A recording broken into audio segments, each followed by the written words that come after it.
Bismillahirrahmanirrahim. Assalamualaikum warahmatullahi wabarakatuh. Alhamdulillah, salatu wassalamu ala rasulillah wa ala alihi wa sahbihi wa mawala. Rabbana shrah lana sudurana wa yassir lana umurana. Syukur kita panjatkan kepada Allah. Salawat dan salam semoga tercurahkan kepada Nabi Muhammad sallallahu alaihi wasallam. Alhamdulillah pada pagi hari ini kita bisa berkumpul di tempat yang penuh berkah ini. Semoga Allah jadikan pertemuan ini menjadi amal soleh bagi kita. Alhamdulillah sekarang kita sudah memasuki tahun baru ya, 1447 Hijriah, dan Alhamdulillah semua kita dalam kondisi baik, dalam kondisi sehat, dan mudah-mudahan Allah terus karuniakan kepada kita kesehatan dan keberkahan. Pada pagi hari ini dan bulan Muharram itu di antara bulan, dan Muharram itu satu di antara 4 bulan haram ya. Seperti Allah catat dalam Al-Quran, inna iddatash syuhuri indallahi isna asyara syahra fi kitabillah yauma khalaqas samawati wal ard minha arba'atun hurum. Sesungguhnya jumlah bilangan bulan di sisi Allah itu adalah 12 bulan, 4 diantaranya itu adalah bulan haram, 3 bersanding, 1 terpisah. Yang bersanding itu Zulqa'dah, Zulhijjah, dan Muharram. 1 yang terpisah itu bulan Rajab. Jadi 4 bulan ini bulan haram, di mana di dalamnya diharamkan terjadinya pertumpahan darah karena bulan yang dimuliakan. Dan sebagian ulama berpendapat amal soleh juga kalau dilakukan di 4 bulan ini sangat istimewa. Sebagaimana dosa pun kalau dilakukan di bulan ini ya ancamannya lebih berat. Nah, di bulan Muharram ini ada ibadah istimewa, yaitu saum tanggal 9 Muharram dan tanggal 10 Muharram. Jadi 9 Muharram itu hari apa itu? Hari 9 Muharram dan 10 Muharram itu disunahkan untuk saum Tasu'a dan Asyura. 1, 2, 3, 4, 5, 6, 7, 8, 9, 10 hari Sabtu dan hari Ahad ini dianjurkan saum ya. Jadi Sabtu 2 minggu, Sabtu depan, Sabtu dan Ahad depan itu 9-10. Tapi ada juga yang mengatakan termasuk juga tanggal 11-nya. Kalau tanggal 11 berarti kalau yang biasa saum ayam ubit berarti nyambung 12 jeda 1 ya, 13-14. Saum 12-13-14 ya, atau 13-14-15. Oh, Seninnya kan tanggal Senin ya. Ia berdekatan dengan ayam ubit. Itu saum. Jadi tapi yang paling utama itu 9-10 di bulan Muharram. Ya mudah-mudahan Allah ringankan kita untuk melakukan ibadah tersebut. Bapak Ibu yang Allah muliakan, sekarang kita akan bahas hadis Nabi 1, 2, 3, 4, 5, 6, 7 hadis Nabi lanjutan daripada yang sebelumnya. Terakhir 1409, sekarang berarti 1410. Nah, 14 tadi 1409, sekarang 1410.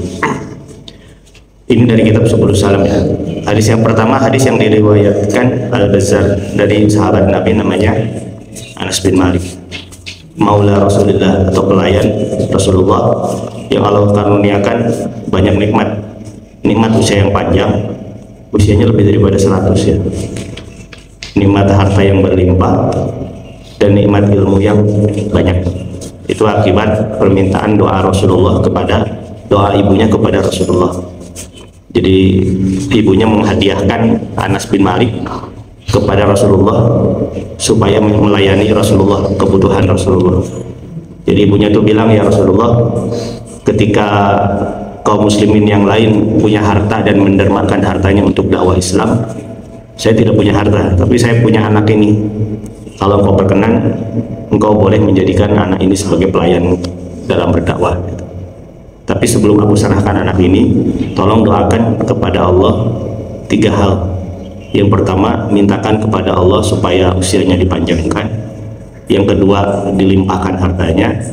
Yang ketiga, diluaskan ilmunya. Dan tiga-tiganya dikabulkan. Ilmunya luas, hartanya berlimpah, usianya ada riwayat yang mengatakan sampai 117 tahun. Itu tiga-tiga doa Nabi untuk Anas bin Malik dikabulkan oleh Allah Subhanahu wa taala. Hadis ini diriwayatkan oleh Anas qala Rasulullah sallallahu alaihi wasallam, Rasulullah bersabda, tuba liman syaghalahu aibuhu an ayyubin nas. Dari Anas bin Malik berkata, Rasulullah bersabda, beruntunglah orang yang sibuk mengurus aibnya sendiri hingga memalingkannya dari mengurus aib orang lain.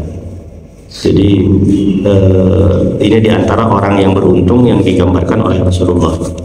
Ketika orang sibuk dengan aibnya diri sendiri, sepertinya tidak akan ada waktu untuk mengurus aib orang lain. Aib sendiri juga udah terlalu banyak ya. Kalau dibikin list kekurangan kita atau apa-apa, boleh jadi bisa berlembar-lembar. Sehingga kalau disibukkan dengan keburukan kita, artinya disibukkan dengan memperbaiki keburukan kita, sepertinya tidak ada waktu untuk sibuk mengurusi aib orang lain. Toh nanti di akhirat kita pun akan menghadap Allah sendiri, mengurusi diri sendiri, bertanggung jawab atas diri sendiri, bukan bertanggung jawab atas diri orang lain. Jadi ngapain sibuk tentang aib orang lain? Dan memang di sisi lain kita harus membatasi diri, jangan mengorek-ngorek kesalahan orang. Dalam kapasitas kita sebagai pribadi ya, tidak boleh mengorek-ngorek kesalahan orang. Nabi itu mengatakan, sesiapa yang mencari-cari, dan orang kalau dicari-cari kesalahan pasti ada aja. Saya juga kalau dicari kesalahan berjilid-jilid, berseri-seri, ibarat film Korea. Tapi kata Nabi apa? Man tatabba'a aurata akhihi, sesiapa yang mengikuti aurat saudaranya, artinya cari-cari kesalahan, maka Allah akan mencari-cari kesalahan dia. Ini kapasitas sebagai pribadi.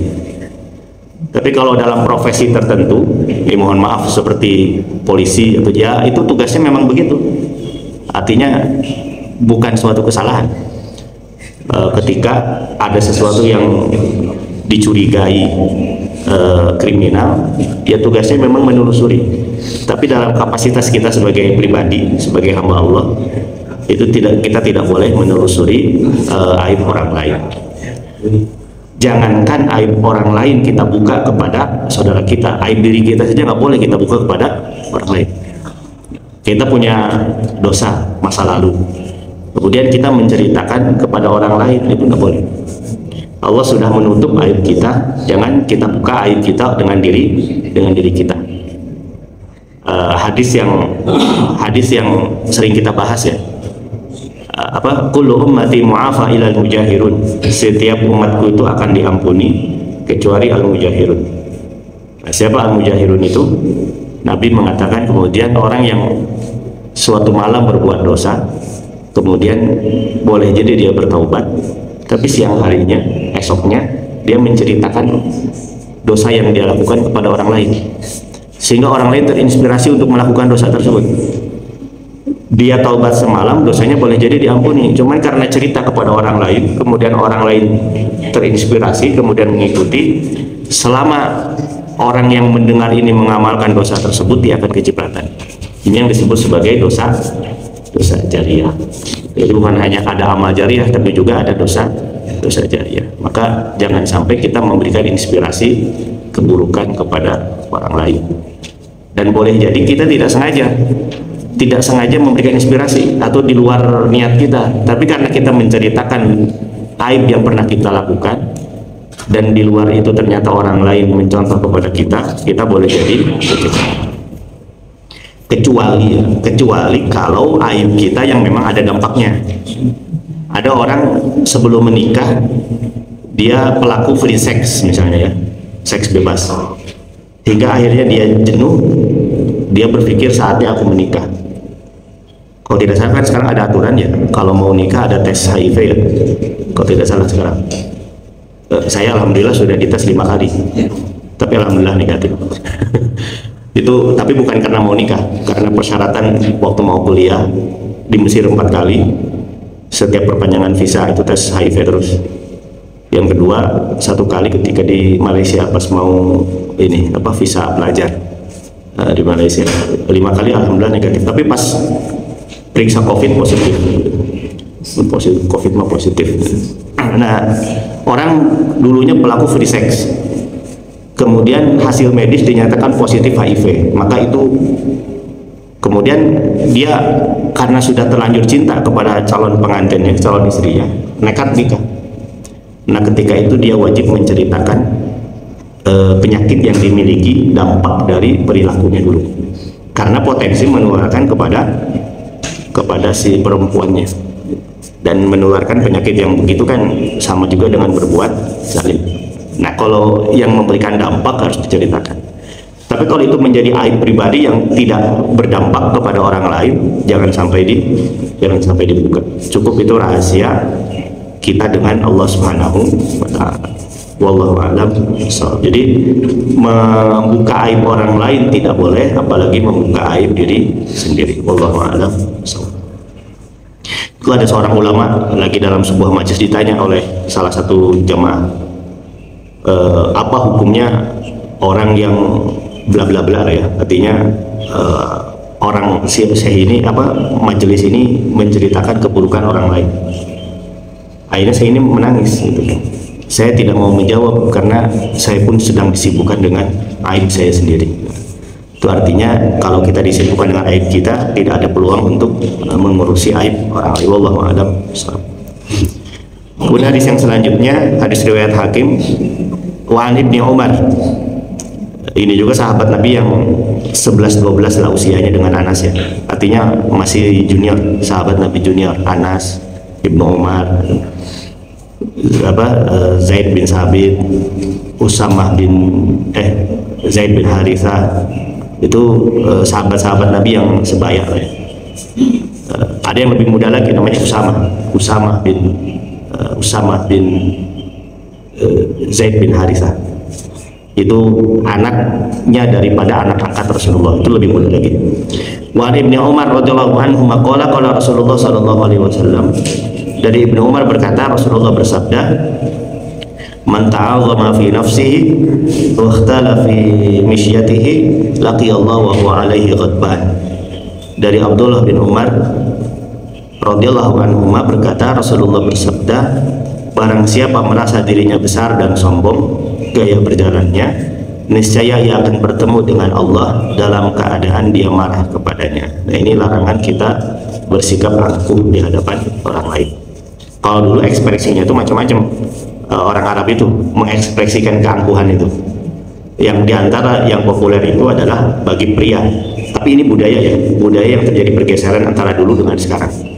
Dulu itu diantara menunjukkan keangkuhan itu adalah dengan memanjangkan celana sampai di bawah mata kaki. Tapi ini budaya dulu. Karenanya kan Rasul itu mengatakan matah dal ka'baini finnar.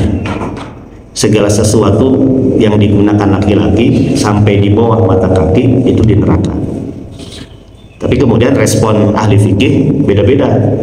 Ada yang mengartikan hadis ini secara tekstual, sehingga diambil kesimpulan tidak boleh menggunakan celana sampai di bawah mata kaki. Maka sering kita lihat ada orang pakai celana di atas mata kaki. Kalau saya biasanya pakai celana di atas mata kaki kalau tenis gitu, karena kalau di bawah mata kaki kasih rimpet gitu. Nah, itu ada yang mengartikan tekstual, sehingga mereka melaksanakan celana itu kalau di bawah mata kaki harus digunting. Itu kita lihat banyak ya. Tapi ada yang mengartikan yang tidak boleh di bawah mata kaki itu kalau sombong, karena konteksnya ketika itu orang-orang Arab itu menunjukkan kesombongan, keangkuhan dengan celana di bawah mata kaki. Sekarang kan tidak, apalagi di Indonesia kan, orang pakai celana di bawah mata kaki kan biasa aja. Niatnya bukan karena kesombongan, karena memang ya biasa aja gitu, karena memang budaya kita. Celana itu lebih pantas kalau di bawah mata kaki, apalagi kalau di atasnya setelan jas. Coba di atas setelan jas tapi celananya sebetis ya. Itu kan malah aneh, gitu ya. Itu malah menjadi sorotan orang, gitu ya. Tapi kalau celana pada umumnya kita di bawah mata kaki dan itu memang tidak ada satupun di antara kita karena memang budayanya niatnya karena sombong, ya tidak ada masalah. Makanya dalam hadis yang lain Nabi mengatakan innallaha la yanzuru ila man jarra thawbahu khuyala. Allah tidak akan melihat orang yang menjulurkan celananya sampai di bawah mata kaki khuyala karena sombong. Kalau tidak sombong berarti tidak ada masalah. Itu diantaranya. Atau yang lain, misalnya orang Arab itu biasanya membesarkan ininya, nasab ke atasnya. Itu diantara ungkapan kesombongan. Makanya kenapa di sana itu suka ada tinggi-tinggian kabilah gitu. Jadi bukan prestasi pribadi yang diukur, tapi malah garis keturunannya. Maka datangnya Islam itu kan diantaranya adalah untuk mengikis itu. Tidak ada lafadz la bainal ajami wal arabi illa bittaqwa. Tidak ada keistimewaan antara orang Arab dan non Arab kecuali karena ketakwaan. Makanya dalam Islam itu kan tidak ada kasta ya. Kalau di Hindu kan masih ada ya. Yang paling tinggi itu kasta Brahma ya. Brahmana. Yang paling rendah Sudra ya. Itu kan di Hindu sampai sekarang masih ada. Ketika datangnya Islam kan Islam mempersatukan kabilah-kabilah Arab dan tidak ada lagi kebanggaan terhadap kasta-kasta. Nah, sehingga kemudian berdampak kepada hadis-hadis yang lainnya. Tidak boleh niat salah dalam melakukan sesuatu kebaikan. Mencari ilmu itu baik, tapi kalau niatnya untuk membanggakan diri itu tidak boleh. Makanya kan Nabi mengatakan man talabal ilma liyubahiya bihil ulama wa yumariya bihi sufaha lam yarhi raihatal jannah. Siapa yang mencari ilmu hanya untuk membangga-banggakan diri di hadapan para ulama dan untuk mendebat orang-orang bodoh, lam yarih raihatal jannah, dia tidak akan mencium baunya surga. Di antaranya itu adalah debat kusir. Itu debat kusir itu dilarang dalam Islam. Itu mengenai larangan menyombongkan diri di hadapan orang lain. Jadi mencari ilmu itu pahalanya besar, tapi niat salah malah tidak akan menjadi penyebab masuk ke dalam surga. Wallahu a'lam bishawab. Hadis yang selanjutnya, Sahal bin Sa'ad radhiyallahu anhu qala Rasulullah sallallahu alaihi wasallam. Dari seorang sahabat Nabi bernama Sahal bin Sa'ad. Ini Sahal bin Sa'ad itu meriwayatkan hadisnya sedikit sekali. Dan di antara hadis yang diriwayatkan oleh beliau itu hadis yang sering kita bahas berkaitan dengan perpindahan makmum menjadi imam. Yaitu ketika peristiwa Rasulullah tidak mendapatkan takbiratul ihramnya Abu Bakar. Rasul itu kan masbuk atau makmum lah menjadi cuma 2 kali ya. Ketika diimami oleh Abdurrahman bin Auf dan ketika diimami oleh Abu Bakar Siddiq. Nah, ketika diimami oleh Abu Bakar Siddiq itu Rasulullah datang ke masjid, sampai di masjid Abu Bakar sudah menjadi imam. Di belakang Abu Bakar ada sosok namanya Sahal bin Sa'ad. Akhirnya Abu Bakar kan otomatis berdiri di samping Sahal. Sahal ini kikuk. Kenapa kikuk? Karena kok ini Rasulullah jadi makmum sementara Abu Bakar menjadi imam. Akhirnya refleks Sahal itu memberikan isyarat kepada Abu Bakar supaya mundur. Tapi isyaratnya pakai tepukan ya, bukan Abu Bakar mundur. Itu batal kalau begitu. Tapi pakai tepukan. Maksudnya supaya Abu Bakar paham kalau di belakang ada Rasul, sehingga terjadi pergantian posisi. Tapi ketika Abu Bakar paham dan Abu Bakar mau mundur, Rasul memberikan isyarat juga supaya Abu Bakar lanjutkan menjadi imam, nggak usah mundur. Tapi karena Abu Bakar tidak enak, akhirnya Abu Bakar mundur. Abu Bakar mundur, kemudian Rasulullah maju dan Rasulullah melanjutkan bacaan Abu Bakar sampai akhir kemudian salam. Ini menjadi dalil bahwasannya boleh ketika sholat itu sebetulnya gantian imam selama tidak ada perbincangan. Imam awal mundur, tapi tiba-tiba yang belakang mundur gitu. Kayak batal gitu kan. Benawan mundur ya. Nah itu batal. Tapi kalau mundur maju nggak ada masalah. Baik ada uzur maupun tidak ada uzur. Tadi Abu Bakar kan tidak ada alasan. Boleh refleks dia mundur, Abu Bakar maju. Apalagi kalau ada alasan, misalnya imam taraweh, imamnya capek gitu. Suaranya serak gitu. Maka dalam kondisi itu kemudian imam mundur, yang di belakang harus paham, maju, jangan sampai mundur diam gitu kan. Saya harus jadi imam ya. Nah itu makmum harus paham kemudian maju. Itu dibolehkan berdasarkan hadis yang barusan, itu hadis yang sahih. Dan Sahal bin Sa'ad menjelaskan hal tersebut sangat rinci sekali, karena Sahal bin Sa'ad tanggung jawab menjelaskan kepada umat peristiwa itu, karena diantara tugas sahabat Nabi yang meriwayatkan hadis itu adalah menjelaskan secara detail. Nah sekarang bandingkan dengan ketika Rasulullah masbuk yang kedua, ketika diimami oleh Abdurrahman bin Auf. Rasulullah datang ke masjid bersama Al-Mughirah bin Syu'bah. Sampai di masjid, Rasul lihat sholat maghrib sudah terlaksana diimami oleh Abdurrahman bin Auf.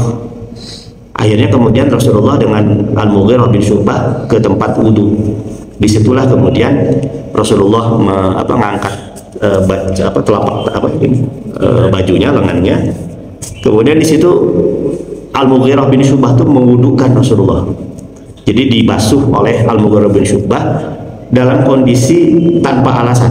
Artinya Rasulullah tidak sakit, tidak apa-apa, karena memang Al-Mughirah bin Syu'bah punya inisiatif ingin mewudukan Rasulullah. Nah ini jadi dalil bahwasannya kita boleh diwudukan oleh orang lain. Jadi kalau lagi malas, simpang wudukan lah. Itu boleh sebetulnya. Tapi kalau nitip wudu nggak boleh. Malas kecai, nitip lah wuduna, itu nggak boleh. Tapi kalau diwudukan oleh orang lain, itu boleh.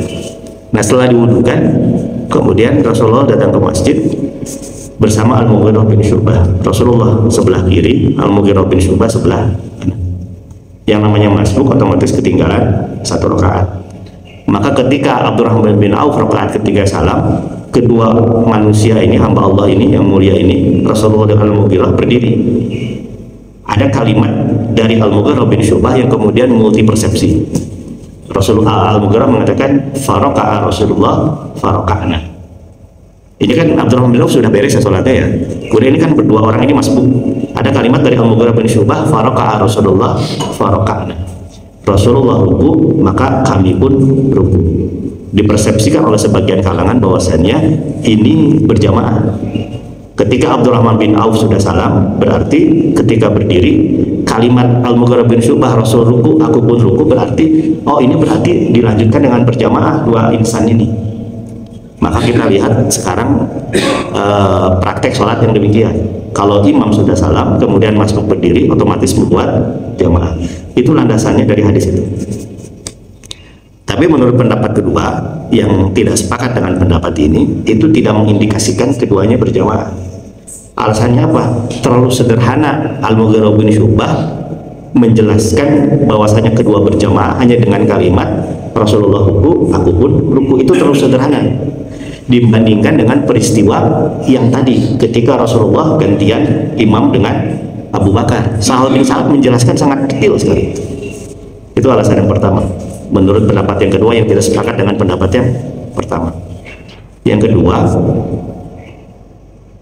pendapat yang kedua itu mengatakan kalau memang itu dilakukan berjamaah antara Rasulullah dengan Al-Mughirah bin Syu'bah, maka otomatis para sahabat Nabi melakukan juga. Tapi tidak ada satupun riwayat yang menjelaskan ketika para sahabat masbuk kemudian otomatis membuat jamaah. Tidak ada sahabat Nabi yang melakukan itu. Yang ketiga, kalau memang ini berjamaah, maka hadis ini pasti akan disimpan di dalam bab sholat berjamaah. Tapi dalam Sahih Muslim, hadis ini diletakkan oleh Imam Muslim bukan di dalam bab sholat, tapi di dalam bab wudhu. Artinya highlight atau poin daripada hadis ini bukan perkataan Al-Mughirah tadi, tapi adalah bagaimana Al-Mughirah mewudukan Rasulullah. Maka menurut pendapat yang kedua, kalau kita dalam kondisi masbuk dan beberapa orang, makmum utama sudah salam, kita berdiri, maka sholatnya masing. Apakah kita mendapatkan pahala berjamaah? Dapat dari imam yang pertama, walaupun tidak sempurna mendapatkan full karena kondisinya. Yang agak lebih berat lagi adalah kalau sekiranya kondisinya begini, di sini masbuk 2 rakaat 2 orang, di sebelah kiri masbuk 2 orang. Imam sudah salam, yang di tengah sudah salam. Otomatis yang dua berdiri membuat berjamaah, di sini dua membuat berjamaah. Nabi mengatakan tidak boleh ada dua jamaah dalam satu masjid. Kan jadi repot, tidak mungkin dari sini geser ke situ. Tidak mungkin. Nah, kan nggak mungkin. Maka itu yang paling agak ribetnya itu di situ. Berkaitan dengan hadis Nabi, tidak boleh ada satu sholat dalam dua jamaah dalam satu masjid. Wallahu a'lam. Tapi kembali kepada fikih, itu terjadi ikhtilaf, dan itulah yang namanya fikih, pasti terjadi yang namanya perbedaan pendapat. Nah, dari Sahal bin Sa'id berkata, qala Rasulullah bersabda, al-ajalatu minasyaitan. Tergesa-gesa itu merupakan dari perbuatan setan. Dalam segala hal tergesa-gesa itu pasti tidak baik ya. Berangkat tergesa-gesa pasti ada yang ketinggalan. Ya, pasti ada kekantong. Apalagi nikah terburu-buru pasti maaf nggak boleh gitu ya. Apalagi sholat kalau terburu-buru itu lebih fatal lagi gitu. Ada Rasul lagi duduk di masjid, tiba-tiba ada orang yang datang, sholatnya terburu-buru ya. Nabi mengatakan, sholli fa innaka lam tusolli. Sholatlah lagi karena sesungguhnya kau belum sholat. Ini sholat yang barusan itu, yang buru-buru itu belum sah dianggap sebagai sholat yang diterima. Bahkan yang ini hadis yang sering dibahas juga ya. Bahkan Nabi mengatakan, innar rajula la yusolli sittina sanah la tuqbalu shalah. Ada orang yang sholat 60 tahun dan sholatnya tidak ada satupun yang diterima. Penyebabnya satu, karena terburu-buru. Sehingga Nabi menjelaskan redaksi selanjutnya itu, la'allahu yutimur ruku wa la yutimur sujud, atau yutimur sujud wa la yutimur ruku. Boleh jadi dia menyempurnakan ruku tapi tidak menyempurnakan sujud, atau menyempurnakan sujud tapi tidak menyempurnakan ruku. Definisinya adalah buru-buru. Artinya tidak tumaninah. Tidak tumaninah itu berarti tidak tenang atau buru-buru. Ini yang barusan. Jadi al-ajalatu minasyaiton, terburu-buru bagian daripada setan, termasuk dalam segala aspeknya. Segala sesuatu yang terburu-buru maka itu bagian daripada perbuatan syaitan. Bahkan berangkat ke masjid ya, dalam kondisi payana sudah iqomah misalnya, boleh nggak kita terburu-buru kemudian kita lari sprint ke masjid gitu kan? Boleh nggak? Nggak boleh. Dan itu hadis Nabi mengatakan, fa'alaika bis-sakinah wal waqar. Hendaklah kalian kalau berangkat ke masjid jalan dengan tenang, tidak boleh terburu-buru. Dampaknya apa? Sampai ke masjid kalau buru-buru, Allahu Akbar, maka selalu ada hikmah di balik yang dicontohkan oleh Nabi.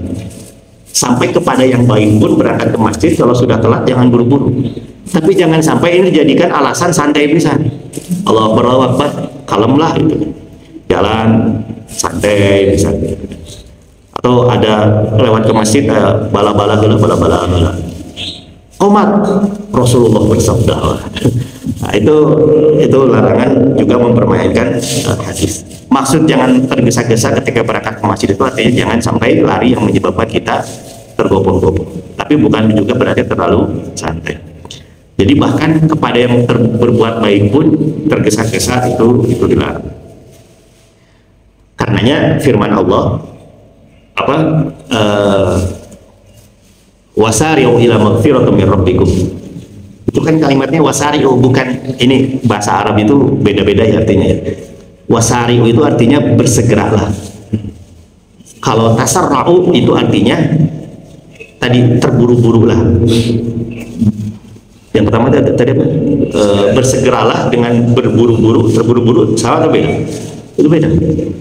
Itu dua. Kalau wasari'u itu positif, kalau tasarra'u itu kesannya negatif. Itu kalimat yang digunakan oleh Allah. Kalimatnya itu wasari'u, bukan watasarra'u. Itu kalimatnya mirip tapi maknanya beda. Wallahu a'lam. Itu ada di dalam ilmu sharaf dan Ibu Haji Ganari yang dalam ilmu sharaf. Kemudian selanjutnya mana tadi? 14 ya. An Abi Darda qala Rasulullah sallallahu alaihi wasallam, innal la'anin la yakununa syufa'a wala syuhada yaumal qiyamah Diriwayatkan dari Abu Darda radhiyallahu anhu, ia berkata, Rasulullah bersabda, sesungguhnya orang-orang yang suka melaknat tidak akan menjadi saksi dan tidak akan menjadi ahli syafaat pada hari kiamat. Jadi larangan mudah melaknat orang lain, larangan mudah menyumpahi orang lain, itu tidak boleh, apalagi sesama muslim ya. Bahkan dalam beberapa hal kan dampaknya besar ya. Dalam pernikahan itu ada yang namanya li'an. Li'an itu ketika suami laknat kepada istri, istri laknat kepada suami. Jadi hujan. Jadi ada suami istri berada dalam suasana pertengkaran yang hebat. Suami menuduh istrinya berzina, sementara istrinya bilang saya tidak pernah berzina. Maka kemudian di situ ada yang namanya li'an, sumpah laknat. Suaminya bilang, demi Allah aku bersumpah bahwasanya engkau berzina. Kalau engkau berzina maka keburukan atasmu, tapi kalau laknatku ini salah, sumpahku ini salah, maka laknat atasku. Suami istrinya bilang, demi Allah aku belum pernah berzina. Kalau aku berdusta maka laknat atasku, tapi kalau memang betul aku berzina maka laknat atasku. Ini kan sumpah laknat. Para ulama sepakat kalau suami istri sampai li'an seperti ini maka cerai terjadi, perceraian terjadi. Jadi dalam sumpah laknat dalam beberapa kasus ada konsekuensinya. Kepada yang lain pun demikian. Makanya kan yang namanya mubahalah itu kan ujung daripada pertentangan yang tidak bisa lagi didamaikan. Kalau bisa sih mubahalah itu jangan sampai dilaksanakan, karena di dalamnya itu ada sumpah laknat.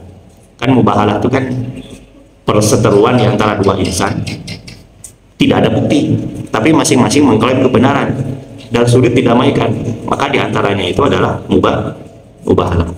Dulu pernah dilakukan oleh Rasulullah, tapi kepada orang kafir. Tapi kepada sesama muslim kalau bisa jangan sampai, kecuali kalau dalam kondisi yang sudah tidak bisa lagi dielakkan, itu mubahalah. Wallahu a'lam.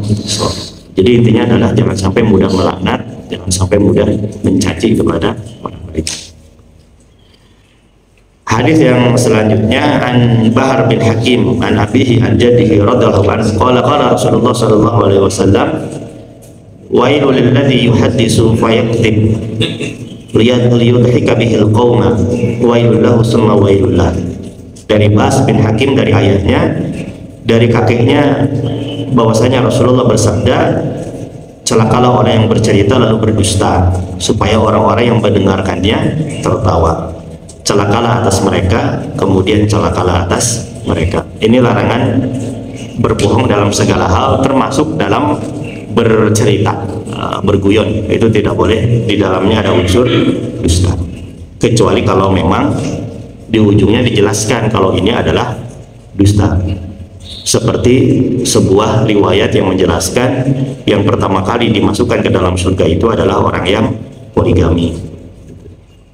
Di akhirat Allah akan cerita, Allah akan bilang kepada manusia, siapa di antara kalian yang poligami?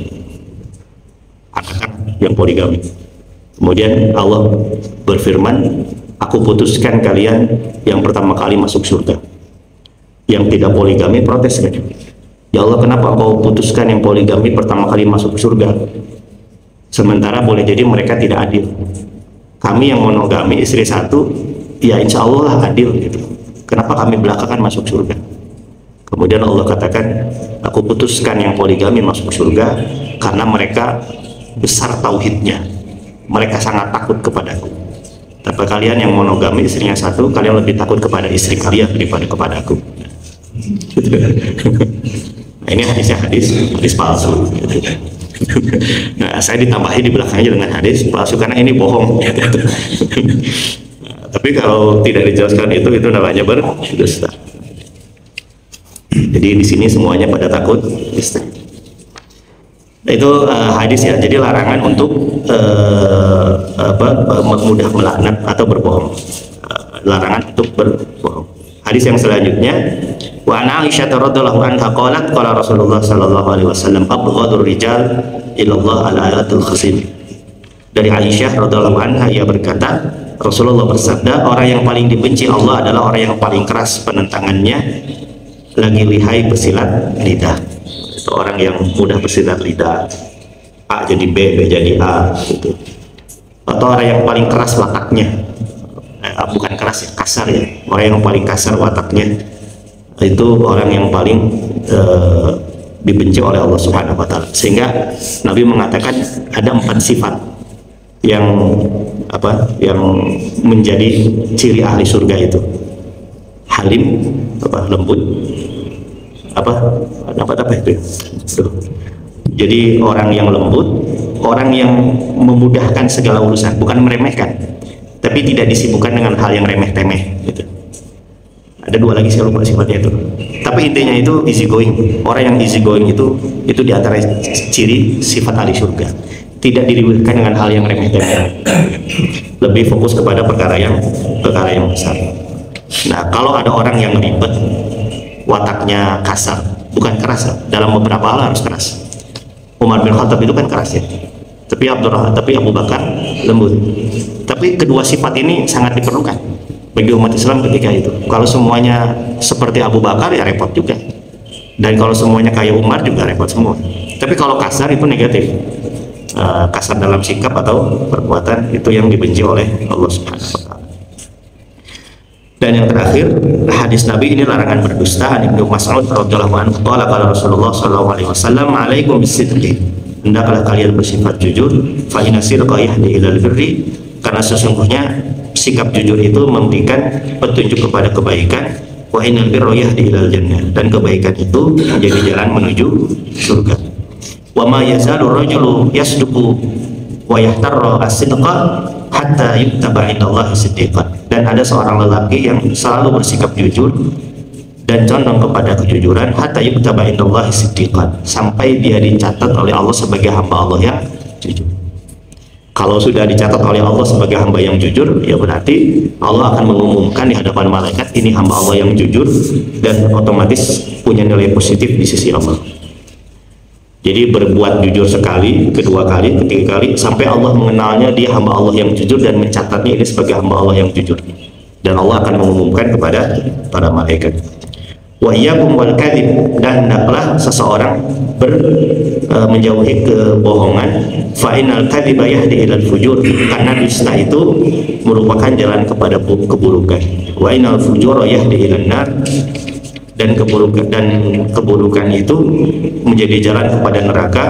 Wa ma yazalu rajulu yakdzib hatta yataharra al-kadziba, dan tidaklah seorang hamba berbuat dusta sampai dia terus terbiasa berbuat dosa, hatta yuktaba indallahi kadzaban, sampai dia dicatat oleh Allah sebagai hamba Allah yang berdusta. Boleh jadi orang setiap waktu dusta karena memang sudah dicatat oleh Allah sebagai pendusta, sehingga sulit untuk lepas dari sifat dusta tersebut. Kan kalau sudah dicatat dusta, ini hamba Allah berdusta, berarti kan memang sulit lepas. Apalagi ada ungkapan mengatakan kebohongan satu itu akan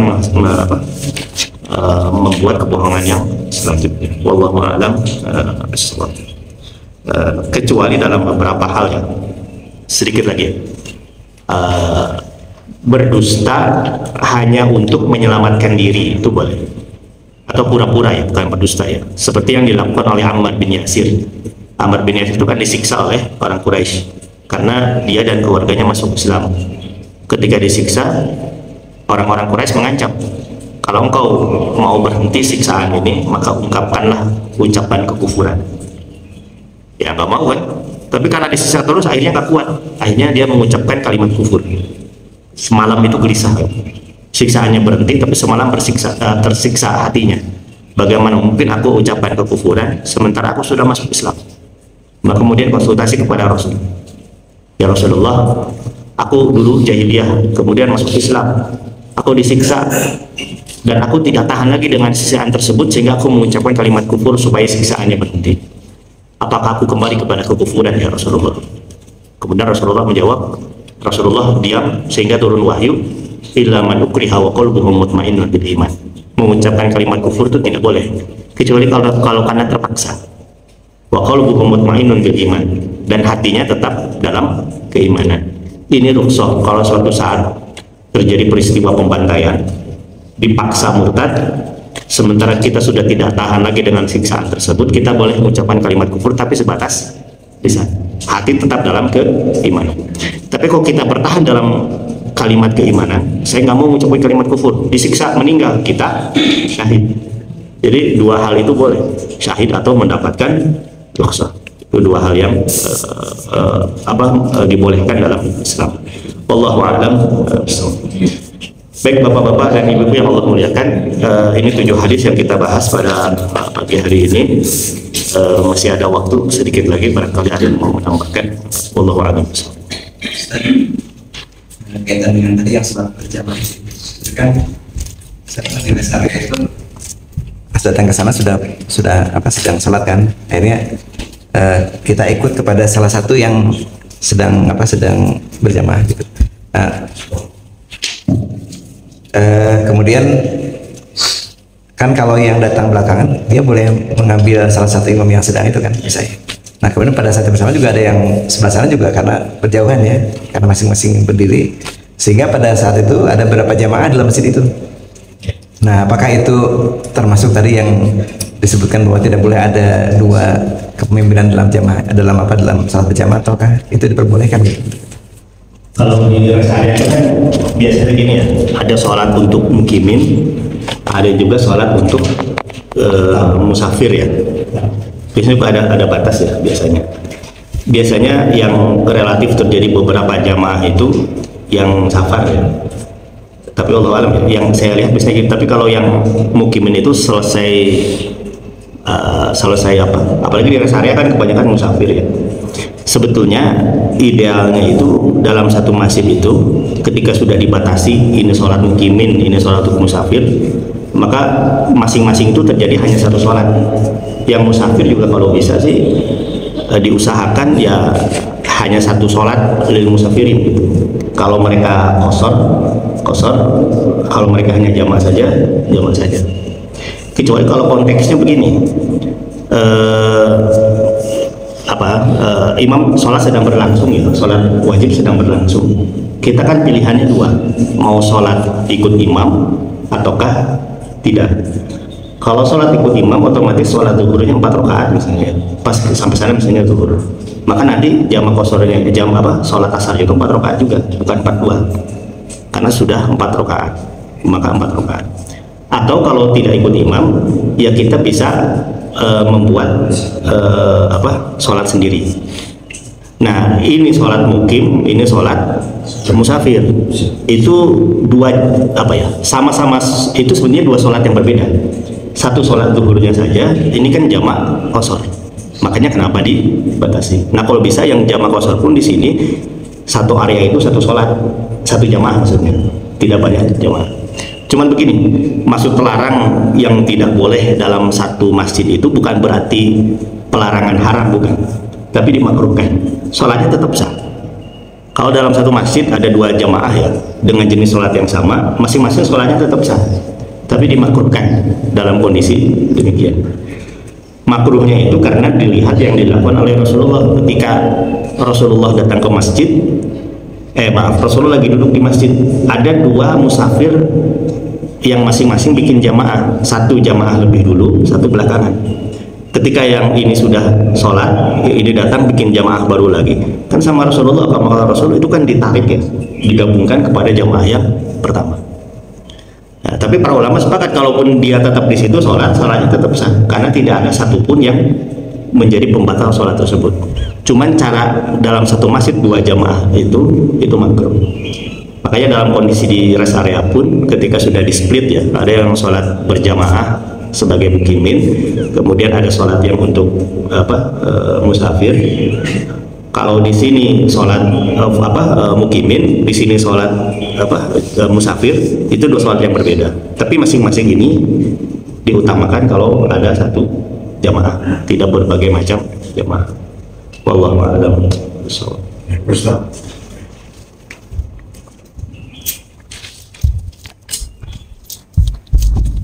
Assalamualaikum warahmatullahi wabarakatuh. Ini Pak Ustadz, kaitannya dengan masalah kejujuran. Di hadis yang terakhir,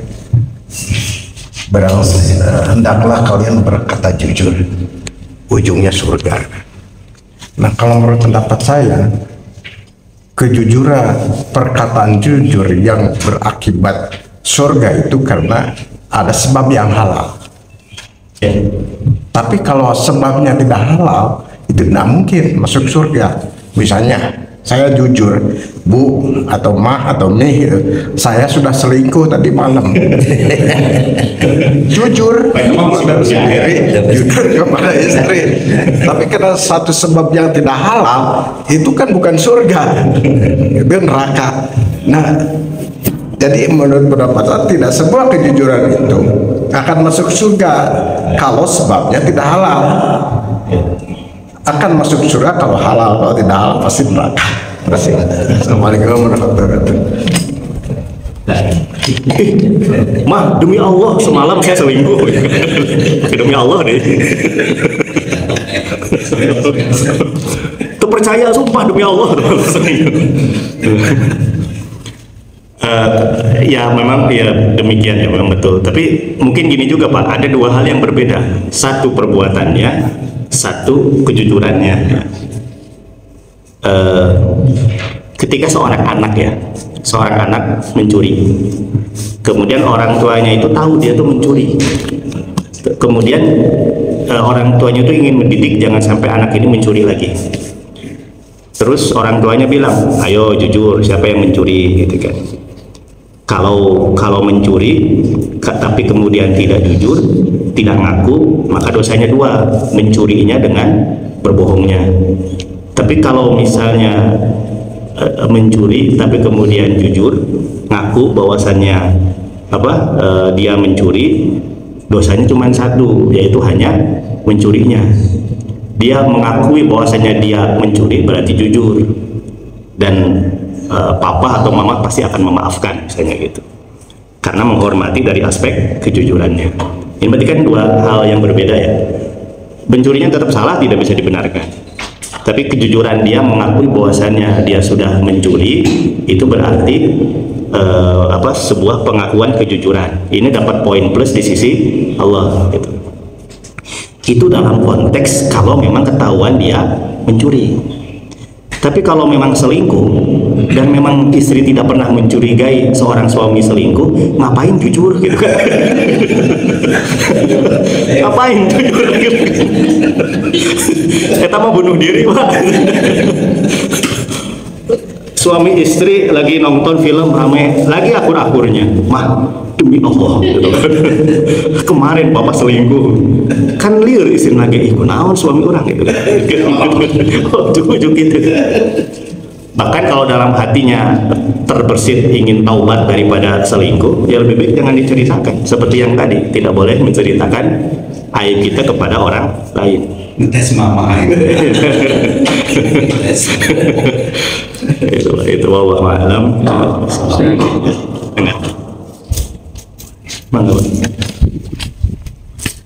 Assalamualaikum warahmatullahi wabarakatuh. Waalaikumsalam. Konteksnya masih dalam salat berjamaah, Ustaz.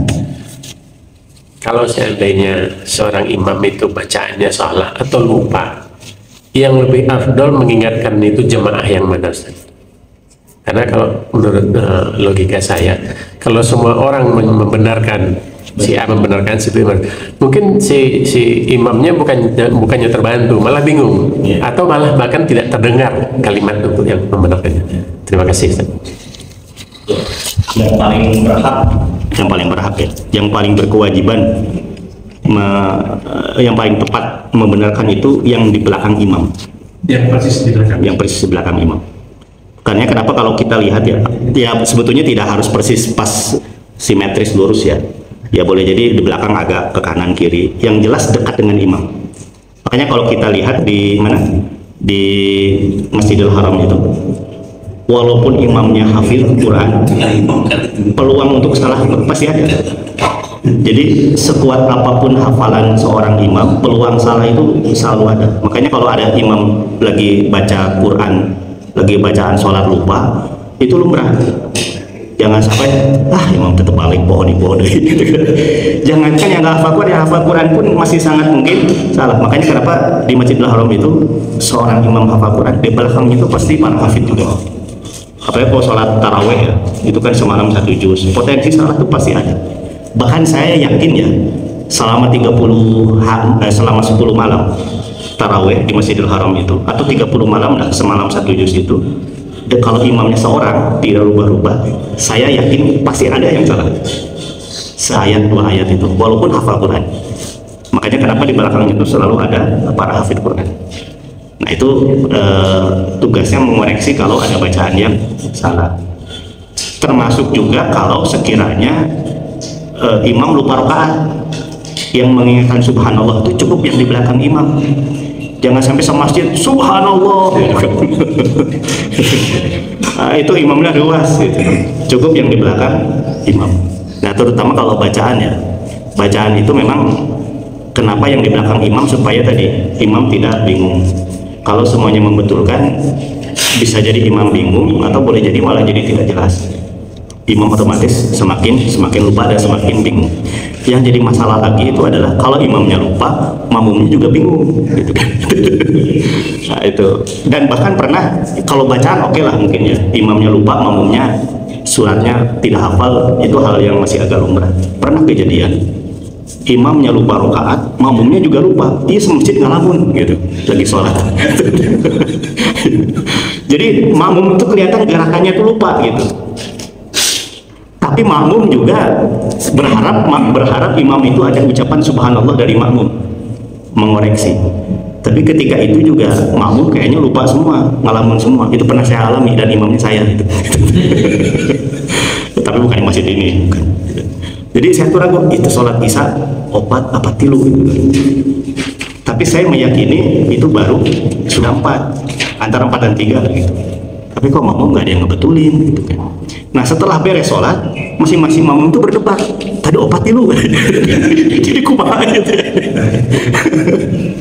Ayo setelah itu udah Pak sholat dulu yuk. Daripada keraguan yang demikian. Wallahu a'lam.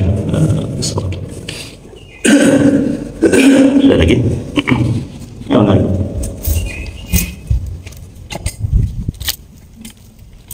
Yang pertama, saya baru melihat ada yang sholat, katakanlah 4 rakaat, itu 4-4-nya takbiratul ihram gitu. Sholat 4 rakaat misalnya.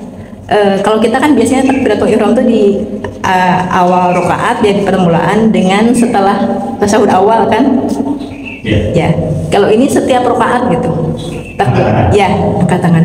Pas saya, ya setiap rakaat, setiap bangkit dari sujud gitu ya, angkat tangannya ya.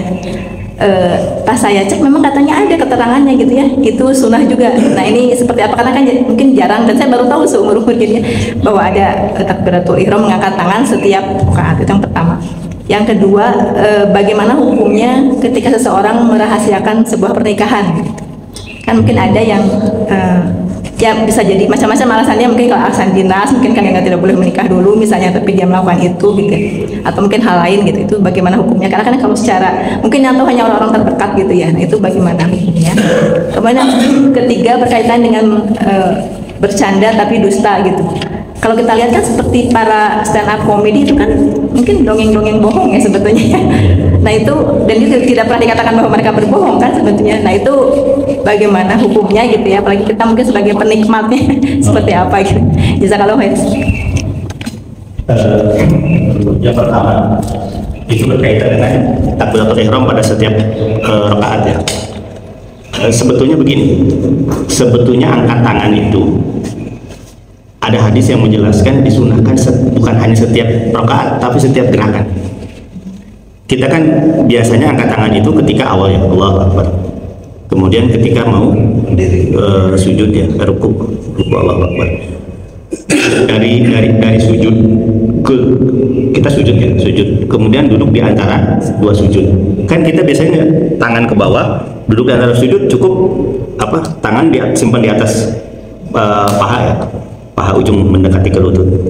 Tapi sebetulnya ada juga hadis yang menjelaskan setiap gerakan itu ada angkat tangannya. Jadi dari sujud ke duduk di antara 2 sujud, Allahu Akbar, kemudian bangun Allahu Akbar, gini dulu Allahu Akbar, kemudian ke bawah. Mau sujud lagi, sujud yang kedua tidak langsung sujud tapi Allahu Akbar juga, angkat tangan juga, Allahu Akbar, kemudian sujud. Pasti akan aneh dilihatnya karena kita jarang yang mempraktekkan. Tapi itu ada riwayat yang menjelaskan demikian. Itu dalam kitab Sifat Salat Nabi, tapi bukan karya Albani, tapi karya At-Tarifi itu dijelaskan tentang gerakan tangan pada setiap gerakan sholat. Ya otomatis ketika dari sujud ke bangkit rakaat kedua pun itu kan gerakan juga, maka otomatis sebelum langsung gini ada angkat tangan duduk. Jadi itu sebetulnya ada riwayatnya. Hanya yang menjadi gambaran catatan begini, semua gerakan sholat itu, semua gerakan angkat tangan itu hukumnya sunnah, bukan rukun. Yang menjadi rukun dalam takbiratul ihram itu kan ucapan Allahu Akbar-nya, bukan angkat tangannya. Saya datang ke masjid, kemudian sholat ya, dari awalnya ke bawah gini, persiapan mau sholat, kemudian Allahu Akbar, tapi tidak angkat tangan, Allahu Akbar langsung gini, sholatnya saya tidak sah, karena ukurannya itu adalah ucapan Allahu Akbar-nya, bukan angkat tangannya. Angkat tangan itu sunnah. Yang rukun itu adalah ucapan Allahu Akbar di awal sholat, karena definisi sholat itu kan diawali dengan takbir dan diakhiri dengan salam. Setelah itu baru boleh melakukan aktivitas di luar sholat. Jadi sebetulnya boleh melakukan, cuman karena memang jarang ada yang melakukan, maka itu dianggap bukan ya, jadi sesuatu yang aneh. Nah, sesuatu yang aneh, sesuatu yang baru itu ada kalanya itu baik dilakukan, ada kalanya baik ditinggalkan selama itu sunnah. Kalau wilayahnya sudah sangat paham, maka melakukan itu sangat baik. Tapi kalau wilayahnya belum paham, kemudian tiba-tiba kita melakukan sesuatu, meskipun itu ada dalilnya, tapi itu memunculkan keramaian, lebih baik tidak dilakukan daripada bikin ramai gitu.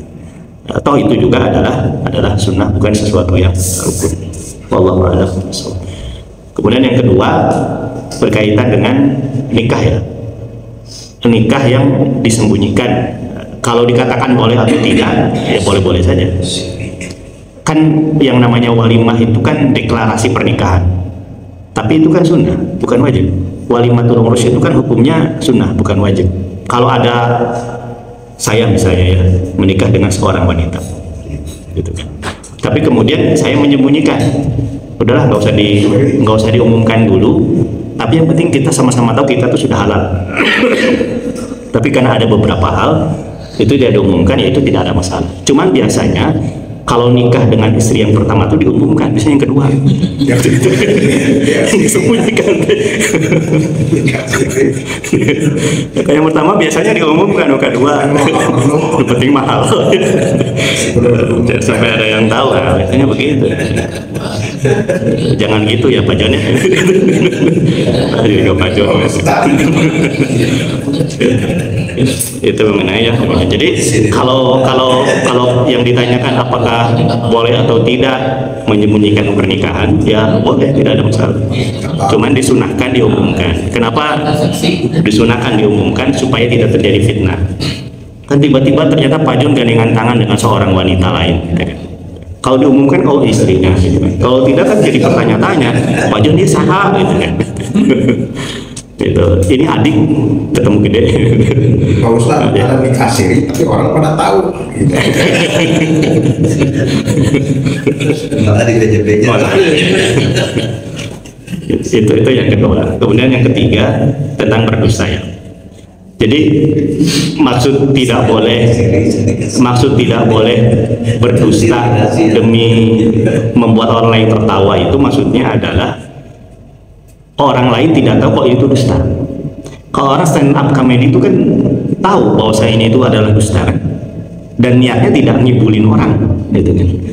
Tapi kalau kayak saya tadi ya, saya membuat hadis palsu tadi misalnya, tapi bukan saya pemalsu hadis bukannya. yang penting bikin orang ketawa, tapi saya menyembunyikan karena ada bumbu-bumbu perkataan Allah, perkataan Nabi, orang jadi yakin gitu. Pada itu saya berdusta. Yang penting